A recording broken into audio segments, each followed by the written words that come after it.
नाज़रीन, फॉलोअप्स में अवां खे भली कार जो के फॉलोअप्स में जिक्र कंदासीं। घोटकी ज़िले में हिकु भेरो ॿीहर पुलिस हाफ फ्राई करण जे वाक़िअनि में इज़ाफ़ो थी रहियो आहे। घोटकी पुलिस हिकु महीने दौरान घोटकी, मिरप, माथेलो, डहरकी ऐं उबावड़ो में मुबैना तौर ते 10 खां वधीक माण्हुनि खे पकड़े रिश्वत न ॾियण बाद जुर्तु मुक़ाबला ॾेखारे हाफ फ्राई करे छॾियो। समूरनि मुक़ाबलनि दौरान पुलिस खे को बि नुक़सानु नाहे थियो ऐं समूरनि ज़ख़्मी हालत में गिरफ़्तार कयलनि खे सिर्फ़ ॼंघनि में गोलियूं लॻल आहिनि। जुर्त मुक़ाबलनि में ज़ख़्मी हालत में गिरफ़्तार कयलनि खे हफ़्तो या 2 हफ़्ता अॻु गिरफ़्तार कयो वेंदो आहे ऐं बाद में उन्हनि खे ज़ख़्मी हालत में गिरफ़्तार करण जी दावा कई वेंदी आहे। इन हवाले सां ज़रिए जो चवणु आहे त पुलिस सियासी माण्हुनि जे वंगार वहंदे ॻोठाणनि खे पकड़े हाफ फ्राई करे रही आहे। इन ई समूरे मामले ते ॻाल्हायूं था टाइम न्यूज़ जे रिपोर्टर माजिद संगर सां। जी माजिद, इहो ॿुधाइजो त इहे जेके हाफ फ्राई करण जा वारा वाक़िया आहिनि इहे कॾहिं कॾहिं कहिड़े वक़्त ते पेश आया आहिनि? जी तारा, ही घोटकी ज़िले में हिकु भेरो ॿीहर गुज़िरियल 1 महीने दौरान हाफ फ्राई जे वाक़िअनि में मुसलसल इज़ाफ़ो थी वियो आहे। पुलिस तरफ़ां जुर्तु मुक़ाबला ॾेखारे करे जेके गिरफ़्तार कयल माण्हू आहिनि उन्हनि खे ॼंघनि में गोलियूं हणी करे मुक़ाबिलो ॾेखारे वेंदो आहे ऐं उन्हनि खां पोइ उन्हनि खे अस्पताल पहुचाए वेंदो आहे। तव्हांखे ॿुधाईंदो रहां त हिन वक़्तु घोटकी ज़िले में 1 महीने दौरान जेको आहे 11 खां वधीक माण्हुनि खे जेको आहे पुलिस हाफ फ्राई करे ज़ख़्मी करे छॾियो आहे, जिनमें सादिक घोटो आहे जेको घोटकी जो रहवासी आहे, रहीम बख्श गबोल आहे जेको जरवा जो रहवासी आहे, परवेज़ अहमद चाचड़, वकार अहमद चाचड़, ज़हीर अहमद चाचड़, नसीर अहमद चाचड़, इन जो तालुक आदलपुर सां आहे। जॾहिं त वाहिद बख्श आलमण जो तालुक खानपुर महर सां आहे, अल्ताफ़ फारो जो तालुक सरहद सां आहे, नादर गबोल जो तालुक जरवार सां आहे, एहसान खुश्क जो तालुक भी जरवार सां आहे, राजा पिताफी जो तालुक मीरपुर माथेलो सां आहे। ईअं तव्हांखे ॿुधाईंदा रहो त ही गुज़िरियल 1 महीने दौरान जेको आहे ही अहिड़ा वाक़िया पेश आया आहिनि।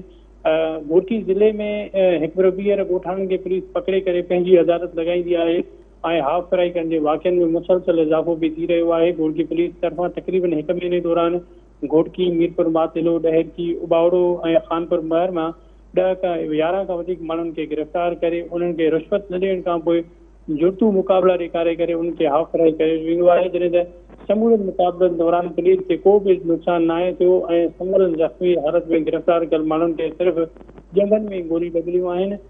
जुर्तू मुक़ाबलनि में ज़ख़्मी हालत में गिरफ़्तार कयल जेके माण्हू आहिनि उन्हनि खे तक़रीबन 10-15 ॾींहं पहिरियां गिरफ़्तार कयो वेंदो आहे ऐं उन खां पोइ पहिरियां त उन्हनि जे वारसनि सां जेको आहे उनखां रिश्वत तलब कई वेंदी आहे त रिश्वत ते तव्हां 1 लाख 3 लाख रुपया डिमांड कई वेंदी आहे जो त उन खां पोइ तव्हांजे नौजवान खे मुक़ाबले में असां गिरफ़्तार कंदासीं। पैसा न ॾियण खां पोइ जेको आहे उनखे ॼंघ में गोली हणी करे उनखे सॼी उमिरि लाइ माज़ूर बणाए वेंदो आहे। त इहा सूरत हाल घोटकी ज़िले में जॾहिं खां उमिरि तुपे SSP घोटकी मुक़ररु थियो आहे त ही जेके वाक़िया आहिनि उन्हनि में मुसलसल इज़ाफ़ो थी वियो। उन खां अॻु में फ़ारूक लंगर ते SSP घोटकी मुक़ररु थियल हो त उन दौरान बि ही जेके हाफ फ्राई जो सिलसिलो आहे इहो शुरू कयो वियो, पर हिन वक़्तु जेको आहे उहो तेज़ी सां शुरू कयो वियो आहे। तव्हांखे ॿुधाईंदुमि त अक्सर करे जेके वाक़िया थिया आहिनि इहे तक़रीबन राति जे वक़्तु थिया आहिनि ऐं इन जो टाइमिंग जेकी आहे जेके बि असां वाक़िया जेके रिपोर्ट जेके कया आहिनि ऐं ॾिठा आहिनि उहे तक़रीबन 11 वॻे खां 1 वॻे जे दौरान जेका इहे मुक़ाबला थींदा आहिनि उन्हनि में इनखे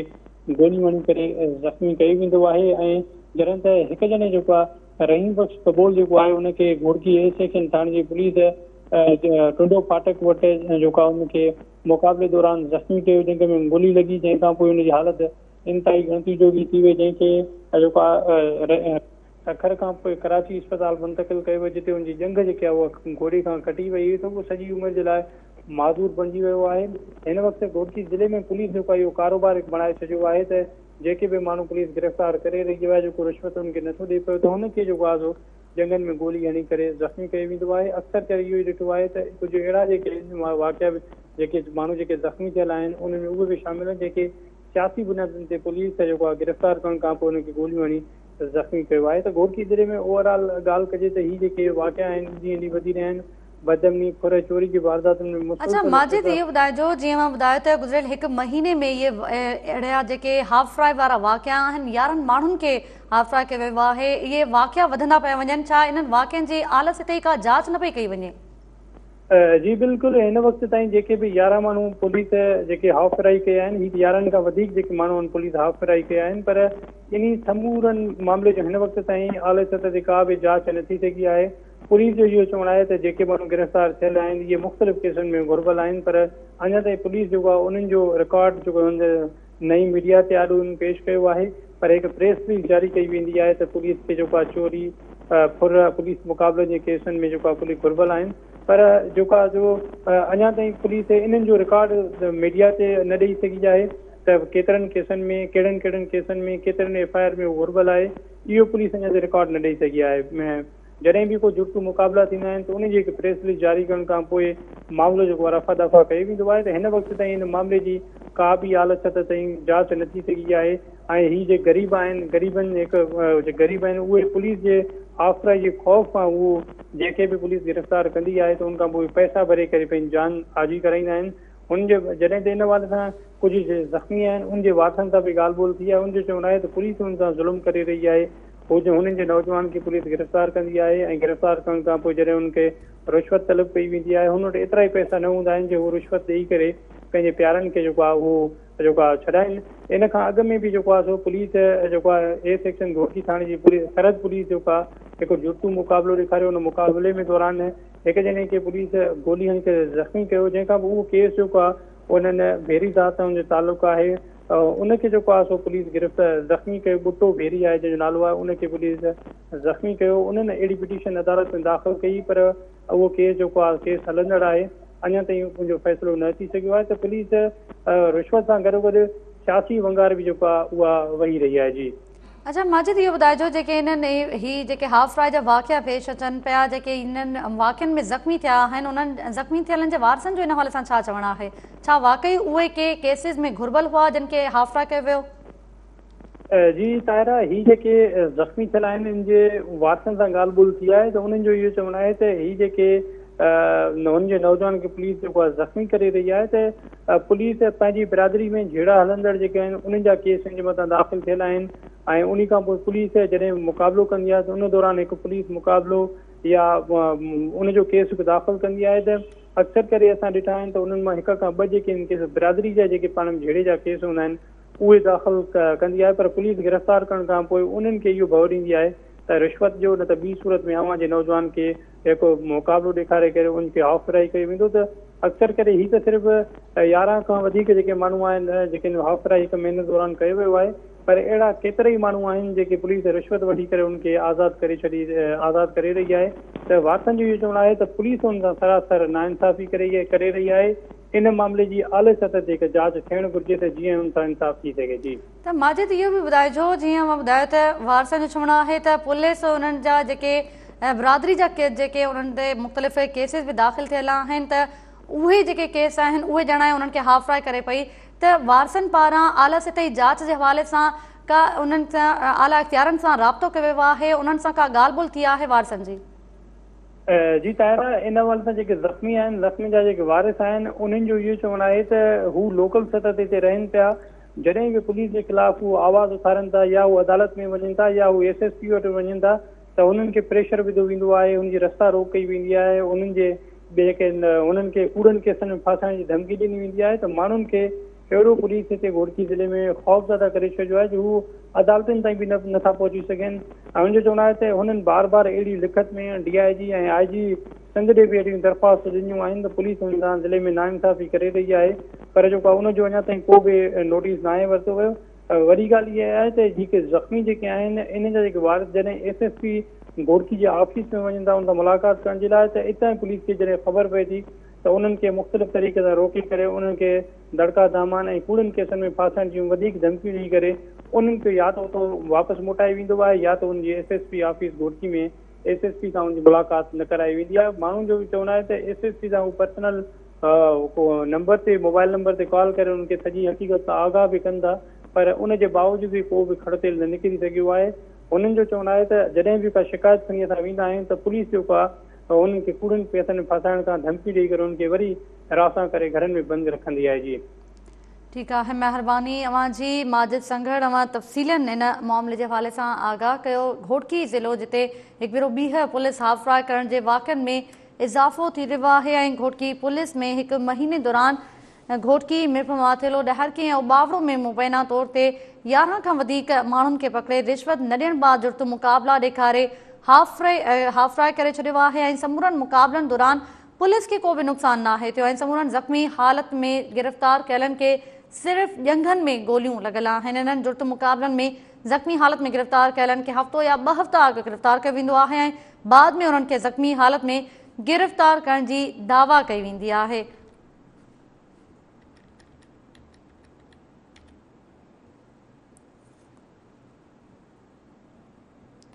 नाज़रीन, एक ॿिए मामले के हवाले से अव्हांखे ॿुधाईंदा हलूं। एंटी करप्शन खाते में डेपुटेशन कोटा की लताड़ सबब खाते में PSS ऐं पुलिस ऑफिसर छायल है, जैं सबब खाते जा कामूरा रुली विया आहिनि।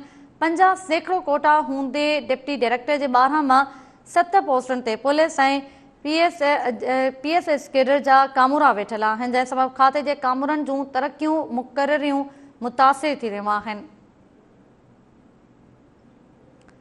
अव्हांखे ॿुधायूं पिया नाज़रीन त ई जेका एंटी करप्शन खाते में डेपुटेशन कोटा जी लताड़ थी रही आहे, इन सबब खाते में PSS ऐं पुलिस ऑफिसर छायल आहे, जंहिं सबब खाते जा जेके कामूरा आहिनि उहे रुली विया आहिनि।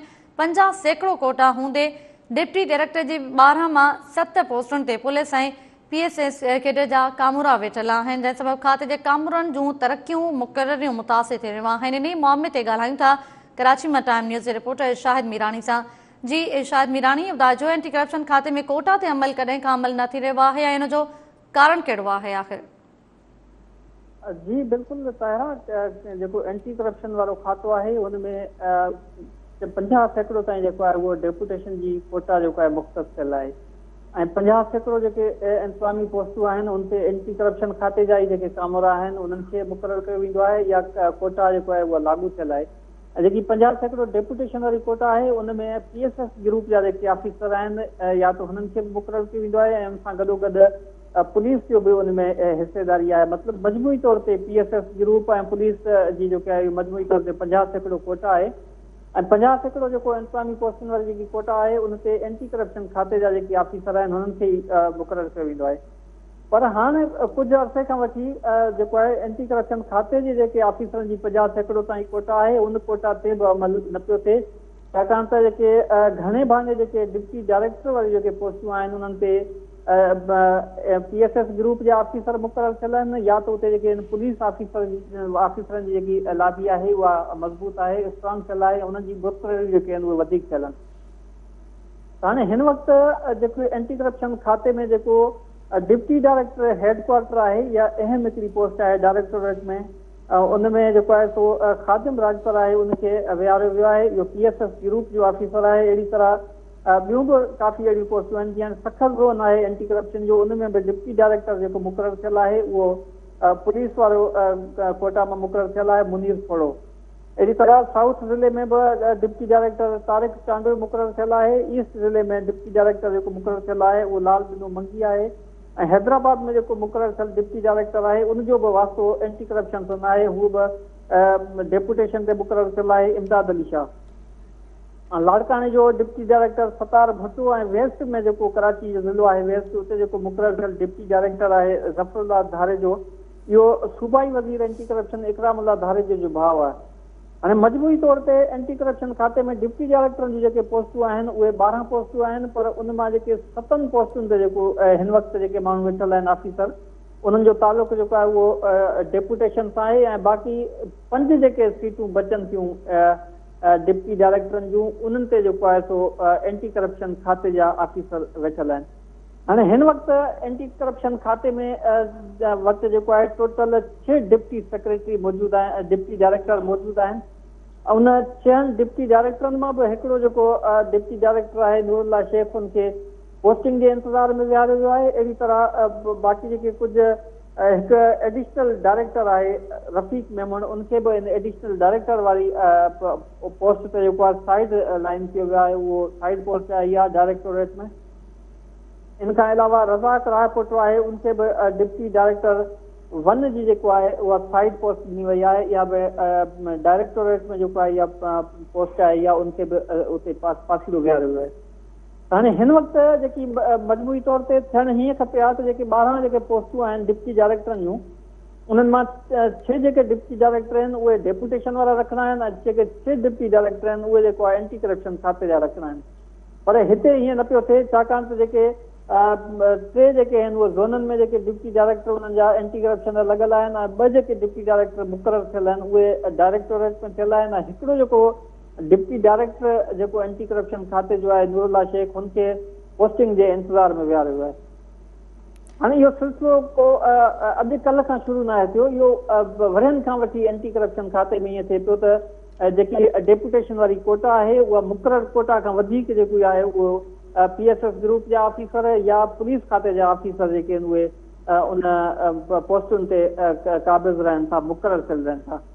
हाणे इन जो बुनियादी जेको मक़सदु आहे उहो इहो आहे त जेको एंटी करप्शन खाते जो चेयरमैन आहे उनजो बि एंटी करप्शन खाते सां तालुक़ु कोन हूंदो आहे, उहो या त कंहिं वफ़ाक़ी कामोरे खे जेको जन जूं ख़िदमतूं सिंध हुकूमत हवाले थियल हुजनि या त हुनखे मुक़ररु कयो वेंदो आहे या त जेके PSS ग्रुप जा जेके DMG ऑफिसर आहिनि उन्हनि खे इहा जेको आहे उन्हनि पोस्टुनि ते मुक़ररु कयो वञे थो। हाणे हिन वक़्तु एंटी करप्शन खाते में डायरेक्टर एस्टेब्लिशमेंट जेकी चेयरमैन खां पोइ मज़बूत तरीन अहम हिकिड़ी सीट आहे, हिकु डायरेक्टर एस्टेब्लिशमेंट ऐं उनखां अलावा टे जेके पोस्टूं आहिनि एंटी करप्शन खाते में उहे डायरेक्टर इंक्वायरीज़ जो आहिनि, डायरेक्टर इंक्वायरीज़ 1, डायरेक्टर इंक्वायरीज़ 2 ऐं डायरेक्टर इंक्वायरीज़ 3। हाणे जेके 4 इहे डायरेक्टरनि जूं पोस्टूं आहिनि इन्हनि ते त एंटी करप्शन खाते जे ऑफिसरनि खे तसवुर ई कोन्हे इन पोस्ट ताईं पहुचण जे लाइ, छाकाणि त जेके एंटी करप्शन खाते जा डिप्टी डायरेक्टर आहिनि उन्हनि खे डिप्टी डायरेक्टरनि खां मथे जेको आहे उन जूं तरक़ियूं जेके उहे वरहनि खां वठी ब्लॉक थियल आहिनि, उन्हनि खे मथे उहिदनि ते तरक़ियूं न पियूं मिलनि, जंहिंजे करे हू एंटी करप्शन खाते जा जेके ऑफिसर आहिनि उहे डिप्टी डायरेक्टर थियण ताईं उहे रिटायर थी वञनि था, पर उन्हनि खे मथे उहिदे ताईं मथे उहिदे ताईं हुनखे रसाई कोन थी थिए पई। मतिलबु त एंटी करप्शन खाते जा जेके पंहिंजा ई ऑफिसर आहिनि, इहो सिंध में हिकिड़ो वाहिद खातो आहे जेको एंटी करप्शन खातो जंहिंजा पंहिंजा ऑफिसर जेके आहिनि उहे डेप्यूटेशन ते आयल ऑफिसरनि जे मातिहत थी करे कमु कनि था।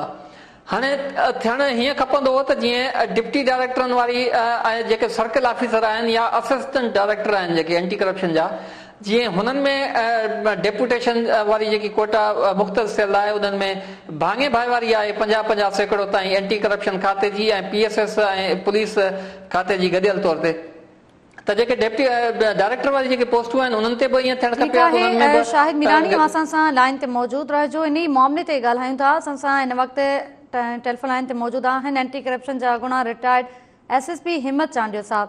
अस्सलाम वालेकुम हिम्मत चांडियो साहब। वालेकुम अस्सलाम। महिरबानी अवां जी हिम्मत चांडियो साहब, अवां खां ॼाणणु चाहींदासीं ही जेके मुक़ररियूं थी रहियूं आहिनि इन्हनि जो कहिड़ो सबबु आहे एंटी करप्शन खाते में कोटा खां वधीक मुक़ररियूं कयूं पियूं वञनि?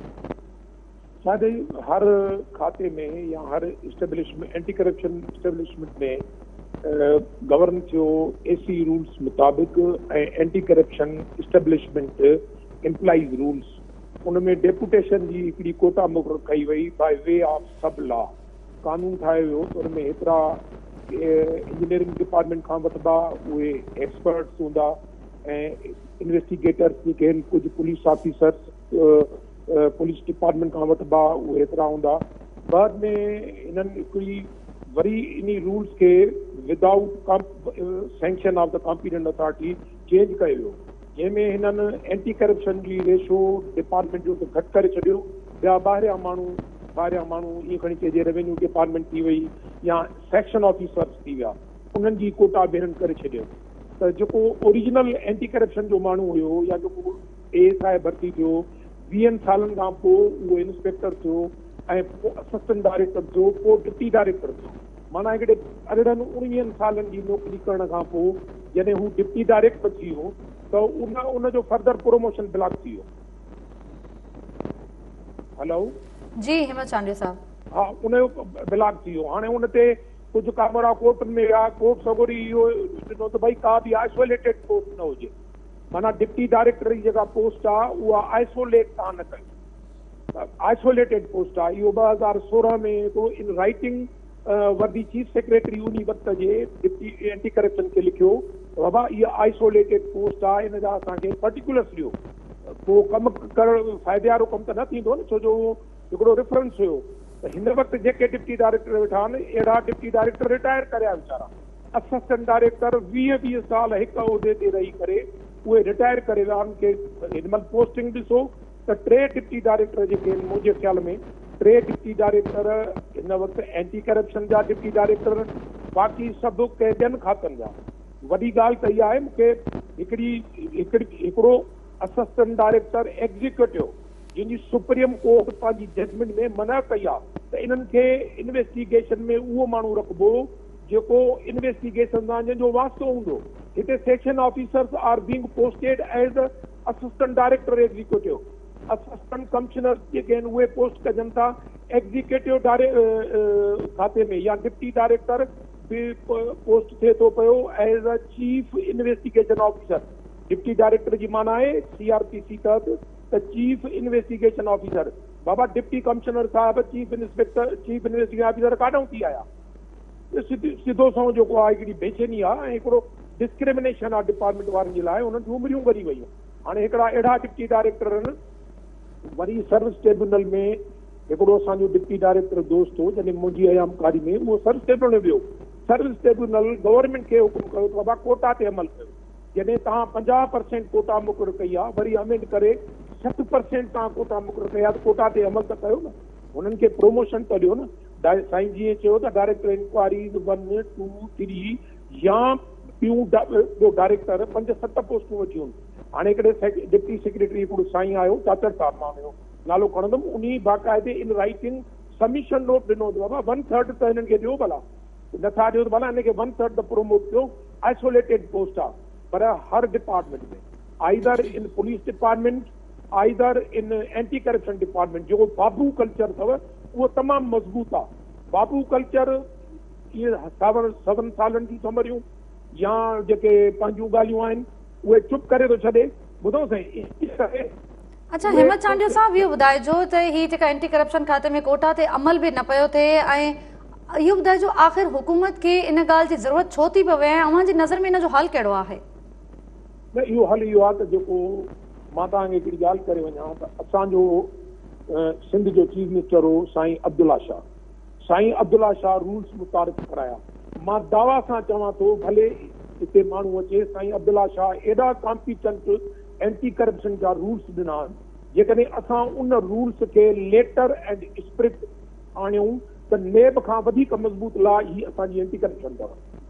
पोइ वक़्तु इहो हो त हिननि गवर्नमेंट ऑफ सिंध 19 IOs नेब खे ॾिना। जॾहिं नेब इंट्रोड्यूस थी त नेब खे जीअण वारा उन वक़्त जा इन्वेस्टिगेशन ऑफिसर हुया।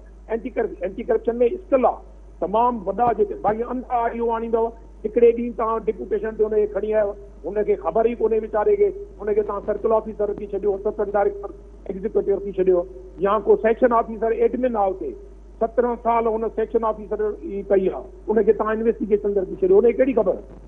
इहो एडमिनिस्ट्रेशन जो फॉल्ट आहे।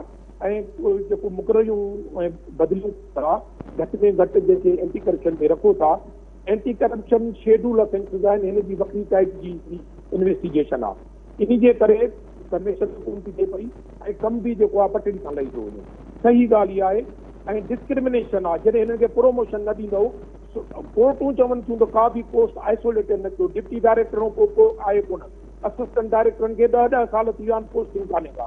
सिर्फ़ु इन करे त डेपुटेशन जी भरमार आहे ऐं डेपुटेशन ते माण्हू भरिया पिया आहिनि। जी दी ठीक है, मेहरबानी अवां जी हिम्मत चांडियो साहब, अवां टाइम न्यूज़ लाइ वक्त कढियो। नाज़रीन अवां खे ॿुधायां पिया एंटी करप्शन खाते में डेपुटेशन कोटा जे लताड़ सबब खाते में PSS ऐं पुलिस ऑफिसर ठाहियल आहे, जंहिं सबब खाते जा कामूरा जेके आहिनि उहे रुली विया आहिनि। 50% कोटा हूंदे डिप्टी डायरेक्टर जे 12 मां 7 पोस्टुनि ते पुलिस ऐं PSS केडर जा कामूरा वेठल आहिनि, जंहिं सबब खाते जे कामूरनि जूं तरक़ियूं मुक़ररियूं मुतासिर थी रहियूं आहिनि।